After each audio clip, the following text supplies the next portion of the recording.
大家好，我是 A 上了。那今天啊，我們終於來到這個普通的一場機場比賽。對，因為啊，那個實況組挑戰周已經結束了，在昨天。那不知道大家對於這個系列或者這個主題有什麼感受啊？那我是覺得挺不錯的。那短短的11天啊，那個訂閱跟觀看都有一個明顯的提升啊。說到我覺得這個系列，就對於我這個頻道或者是對於觀眾來說，應該是一個有不錯的一個系列了。那所以的話，我們總會有完結一天的。所以的話，我們就回到這個普通的比賽，對，但也是普通的，只是那些玩家就是那些普通的玩家，就是一般的玩家，而不是實況主玩家。所以的話，戰鬥不普通，只是玩家是普通。對，那所以的話，大家不用擔心什麼很無聊之類的。那我們還是回來這個普通的機場比賽，对。那一不開始前了，也是那句，如果你喜歡的話，先訂閱一下，謝謝。那我們回到這個影片裡面，這次我們打那個對手是誰？對，大家也看到，又是這個100等的吸血鬼啊。那你可能想說，這個不是實況組嗎？那為什麼你不是剛才說這個實況組挑戰周已經結束，為什麼這天又打實況組？那其實啊，是沒關係的，對，那主要就是這個系列是結束，但我們之後的比賽還是會有實況組，但不是全都是實況組而已，但還是會有的，所以說大家就繼續普通的看就行了。對，那我們主要的不是打誰，主要是看打的那個人到底他的實力是如何，他的那些打法是怎樣，這個才是重點，而不是那個人。對，人不是重點，打法才是重點。对。那這次啊，這個100人的吸血鬼，那他就來到這個我們熟悉的地圖鬥神競技場了。如果大家知道的話，鬥神競技場以前說過有什麼好處？那很明顯啊，就是地圖比較小一點，對，那個就是比較大的一個好處。那比較小一點的話，那代表什麼？代表說那些 hit and run 的那些策略，或者是一些隨機性會比較小一點。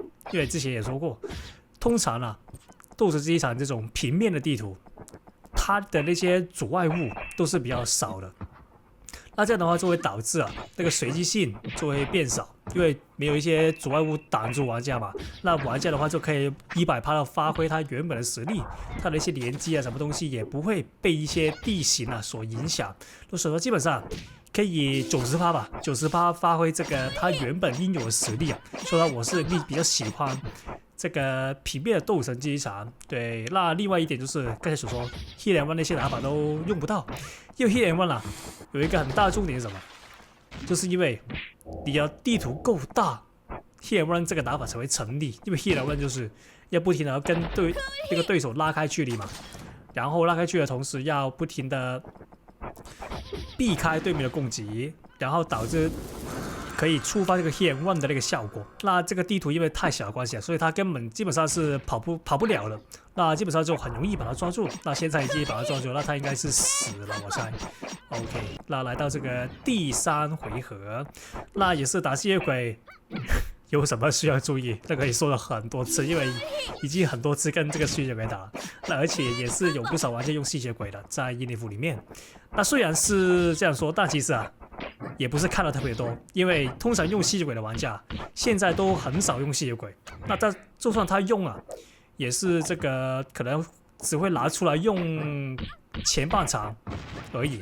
那基本上後面就會換為這些傳說英雄。所以的話，雖然是很多人用，但其實也不是很多人拿出來用，就是這麼矛盾的一個論點啊。OK，這邊的話不錯，他披風他那個頭盔開了，因為剛才那個終極頭盔雖然它 CD 很短，但是有什麼壞處？就是很明顯，距離很短，也是就它自身範圍的附近而已，那個360的一個圈圈而已，就沒什麼太大的範圍。所以的話，它現在頭盔開了 ，SD 開了，那基本上，OK， 他全是技能交了。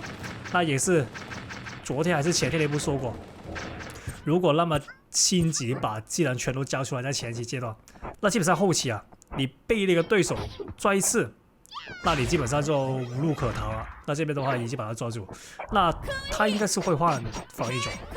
誒，頭盔也好了。那因為他有那個2比0加成，所以的話他 CD 挺快啊。那我們就再嘗試抓他一次，那他就真的應該是完蛋了，我猜。OK， 這邊的話看有沒有技能，沒有。誒，這不錯。那他的血量拉了一點點回來，因為大家知道那個 SD 是會吸血的。